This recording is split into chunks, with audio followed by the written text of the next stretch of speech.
2014 brings so many changes. It's the most amount of changes in over 2 decades in Formula One.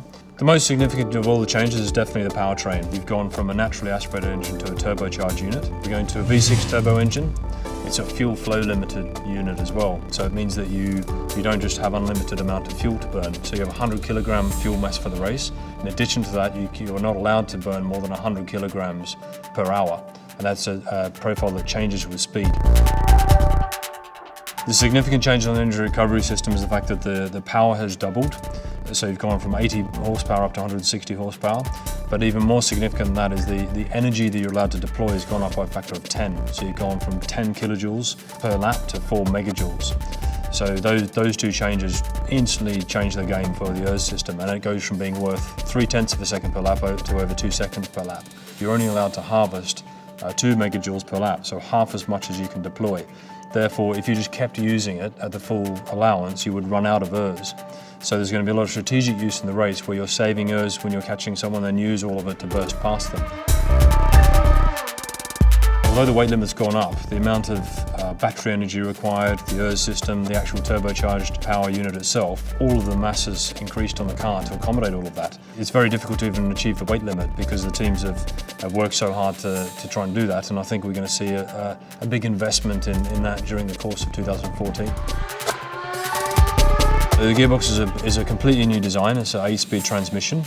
All the ratios are fixed for the year now, so every team has to decide their ratios before Melbourne. They get one single change during 2014 only, and then for 15 that's finished. That's just in case you made a really big mistake, because it's the first year of such a change. The only reason why you can have fixed ratios is really because of the fuel flow limited engine. Because that creates a very flat power curve between 10,500 and 15,000, it means that you can fix your ratios the same for all tracks. So therefore the gear ratios that you run at Monte Carlo will be the same gear ratios as what you run in Monza.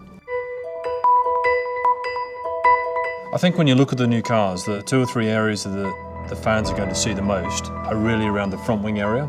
You're also going to notice around the rear of the car, the whole rear wing configuration is different. And then also you'll notice the exhaust system is very different. Exhaust blown diffusers have disappeared now. The FIA have done that through ensuring that the single tailpipe from the single turbo runs down the centre line of the car for all cars and runs out the back and above the rear impact structure. So you can't direct the exhaust anywhere near any diffuser component. So exhaust blown diffusers are finished.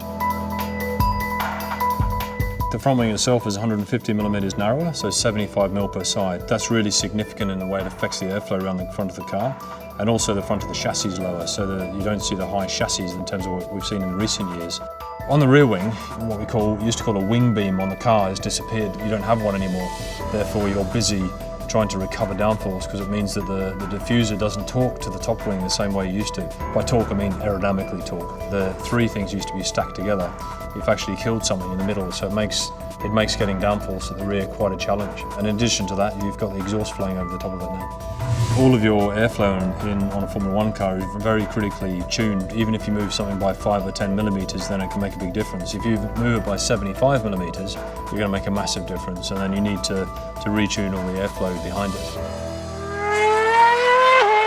In the early races, there's no doubt there's going to be significant reliability issues up and down the grid. We've already seen the start of that in dyno programs. We'll see that again in testing. To be honest, if you finish in the first few races, you're going to have a very high chance of scoring points. How long that continues during the year will be a race as well as a performance race. You're going to have a reliability race where people are just spending to get reliable. It could be like the 80s or even worse. The nice thing about big rule changes like this, they create a massive amount of stress and workload in the system, but for an engineer and anyone who's mechanically minded, they're fantastic because it's so interesting. All the engineers can smell the opportunity to gain advantage, and you learn so much because you try so many different things to regain performance, because that's the nature of our business. So it's always quite an exciting time. We'll see what happens in winter testing and the early races.